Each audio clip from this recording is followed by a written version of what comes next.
আসসালামু আলাইকুম। মাধ্যমিক পর্যায়ের শিক্ষার্থীরা তোমরা যারা বই পাওনি, তোমরা কিভাবে বই পাবে? অনেক স্কুলে মোটে বই দেয়নি, একটাও বই দেয়নি।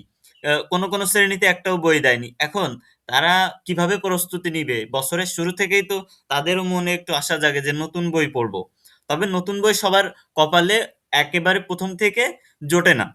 ঠিক আছে? তবে এই নতুন বই কিন্তু তুমি পড়তে পারো। নতুন বই অনলাইন থেকে ডাউনলোড করেই পড়তে পারো। যারা বই পাওনি, যে বিষয়গুলো পাওনি সেই বিষয়গুলো যদি পড়তে চাও, সেই বিষয়ের উপর যদি প্রস্তুতি নিতে চাও, সেই বিষয়ে কি আ যে তোমার হচ্ছে বিষয় আছে সেগুলো দেখতে চাও, কি আর নতুন কিছু আসলো কিনা সেগুলো যদি তুমি পড়তে চাও, দেখতে চাও তাহলে কিন্তু সম্ভব সেটা। তোমার মোবাইল ফোনে কিংবা তোমার ল্যাপটপ, পিসি থাকলে যেকোনো একটা ডিভাইস থাকলে এবং ইন্টারনেট কানেকশন থাকলে তুমি যেকোনো বাংলাদেশের যেকোনো প্রান্ত থেকে অনলাইন থেকে তোমার যেকোনো ক্লাসের বই ডাউনলোড করে পড়তে পারো। তো ধরো তুমি ক্লাস 6 এর, তাহলে ক্লাস 6 এর বই তুমি কিভাবে ডাউনলোড করবে? তুমি যারা বই পাওনি তো তারাও ডাউনলোড করতে পারবে। তারা কি করবে? তারা তোমাদের মোবাইল ফোনের তোমার গুগল সার্চ বারে চলে গিয়ে লিখবে যে ক্লাস 6 বুক 2026। এখন যারা ক্লাস 7 এ তারা লিখবে কি ক্লাস 7 বুক 2026। যারা ক্লাস 8 এ তারা লিখবে ক্লাস 8 বুক 2026। যারা ক্লাস 9 এর বই সংগ্রহ করতে চাও তারা লিখবা ক্লাস 9 নিউ বুক 2026। এটা লেখার পরে সার্চ করবা। করার পর নিচের দিকে চলে আসবা। আসলে দেখবা যে এরকম লেখা থাকবে ক্লাস 6 বুক 2026। যারা ক্লাস 7 লিখবা তাদের লেখা থাকবে ক্লাস 7 বুক 2026। যারা 8 লিখবা তাদের এখানে 8 লেখা থাকবে।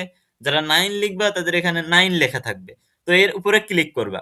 ধরো তুমি এর উপরে ক্লিক করলে, তাহলে ক্লিক করলে তুমি যে ক্লাসের বইটা চাচ্ছ সেই ক্লাসের বইটা তোমার সামনে ওপেন হবে।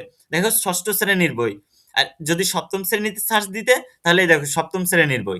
ঠিক আছে? ঠিক এইভাবে চলে আসবে। আসার পরে নিচের দিকে চলে আসলে দেখবে তোমাদের সব কয়টা বই বাংলা চারুপাঠ, আনন্দপাঠ, বাংলা ব্যাকরণ ও নির্মিতি, English for today, English grammar and composition, গণিত, তথ্য যোগাযোগ প্রযুক্তি, বাংলাদেশ ও বিশ্ব পরিচয়, বিজ্ঞান, মোট এখানে দেখো ২২টা মতো সাবজেক্ট তোমাদের এখানে আছে। এখন তোমার যে সাবজেক্ট তুমি ডাউনলোড করতে চাও, ডাউনলোড করে পড়তে চাও, সেই সাবজেক্ট ডান পাশের এই যে বাটন, এই ডাউনলোড লেখা এর উপরে ক্লিক করলেই ডাউনলোড হয়ে যাবে। এখান থেকে ডাউনলোড করেই কিন্তু তুমি খুব সহজেই পড়তে পারো। আচ্ছা আমরা একটা ডাউনলোড করে দেখি। যেকোনো ক্লাসের ঠিক এইভাবে ডাউনলোড করতে হবে। ধরো আমরা বাংলা ব্যাকরণ ও নির্মিতি ডাউনলোড করতে চাই, তাহলে ডাউনলোডের উপরে ক্লিক করব। করলেই দেখো ডান পাশে আমাদের ডাউনলোড চলতেছে, প্রসেসে চলতেছে আরকি। এখন ডাউনলোড হয়ে গেছে। এখন আমরা এটা ওপেন করব। দেখো তোমাদের ক্লাস 6 এর বাংলা ৬ষ্ঠ শ্রেণী বাংলা ব্যাকরণ ও নির্মিতি। দেখছো?